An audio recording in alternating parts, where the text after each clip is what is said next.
Hi. Okay, so this is a workbook page that I actually got from a fourth grade workbook. And I thought it was a pretty good assignment for today. And we talked a little bit yesterday about subjects and predicates. And the subject is what the sentence is mostly about. And the predicate is what the subject is doing. Okay, so you have an assignment and it kind of looks like this. And I don't know about you, but it is too small for me to read.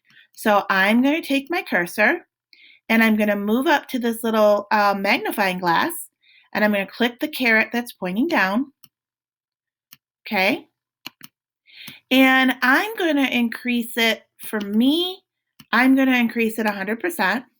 And wow, that is pretty good for me. I can see everything. We'll have to scroll and that's okay. Okay. I'm not going to worry about my name and date because guess what? Google does that for me. So I don't have to worry about that. That will record it for me. So it says here, a sentence is a group of words that tells a complete thought.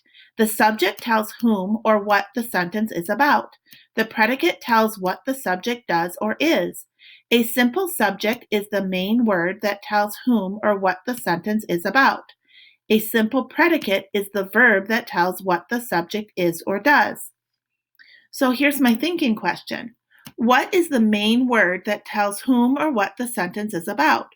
What is the main word that tells what the subject is or does? So you can see here they underlined the simple subject. The sentence says, the trip to the supermarket takes 5 minutes. So the simple subject is trip. What is this mostly about? It's mostly about the trip. And what is the trip doing? Well, it takes. It is taking. That's what the trip is doing. So I'm going to underline that twice. Okay? Now, the directions for 1 through 4 says, write the simple subject on the line. But guess what? I click on here and I type. As soon as I click on here, I get a text box. Okay? If you don't get a text box, click on this T here and click where you want to make the text box. I'm going to make the text box as big as through number 4. And all I did was pull down on this little square in the middle. Okay? So that it says write the simple subject on the line. I only want the subject of the sentence. So it says Mr. Moda left his dog outside the supermarket. Who or what is this mostly about? It's mostly about Mr. Moda. So I'm going to put my cursor inside the text box.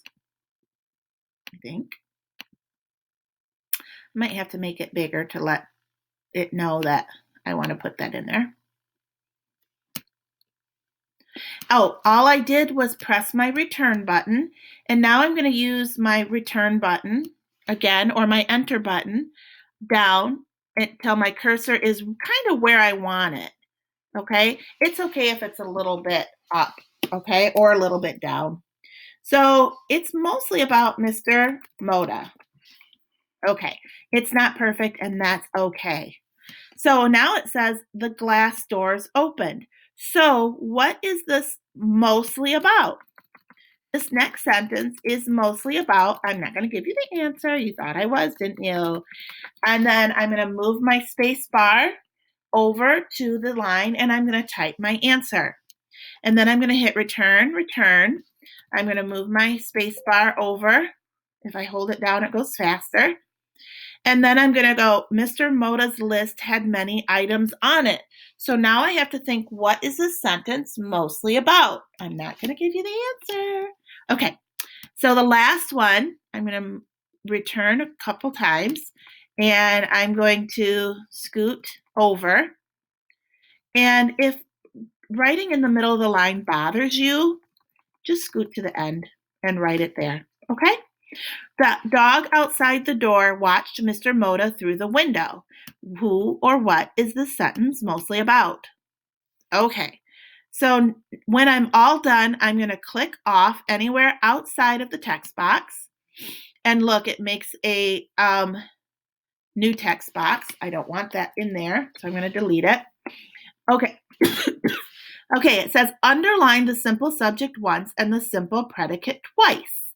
So it wants the subject underlined once, just like up here, and it wants the simple predicate underlined twice. So what I'm going to do is I'm going to pick a line. I'm going to pick this line here, or I could pick my scribble if I want. And it says underline the simple subject once and the simple predicate twice. So I'm going to go ahead and underline, making it super dark, aren't I? I'm going to go ahead and underline my simple subject once. The soup cans fell to the ground. What is this mostly about? My soup cans. Ooh, Mrs. Johansson, you almost made a mistake. So I'm going to go to my scribble. I'm going to go to the cans. And I'm doing a bad scribble. Underline it. Did it work? It didn't work. Okay, so now I'm just going to go to my line. See if that works. Okay, I'm just going to underline that once, and that's the wrong answer. So there it is, cans. The cans fell to the ground. What did the cans do? They fell. So now I'm going to do my underline here. Go back up, make sure it's on line. I have my little cross cursor, and I'm going to do 1. And it wants me to do it again. So I'm going to go again underneath it, and I'm going to do 2. Look, fancy. Okay, so now you do it. You do it for the rest of the sentences. I want you to create a text box so that you can type inside of here. And I want you to use the line up here to underline the simple subject and the simple predicate. That means just one word for each. Underline just one word once and one word, and then underline a different word twice. Okay? Okay. And then what you're going to do is you're going to hit submit. Okay? And it will submit it right. It's not on here. It'll be on Google Classroom, and it will say submit. And when you submit, go ahead and submit it. Okay? All right. Good luck. This is easy cheesy for you guys.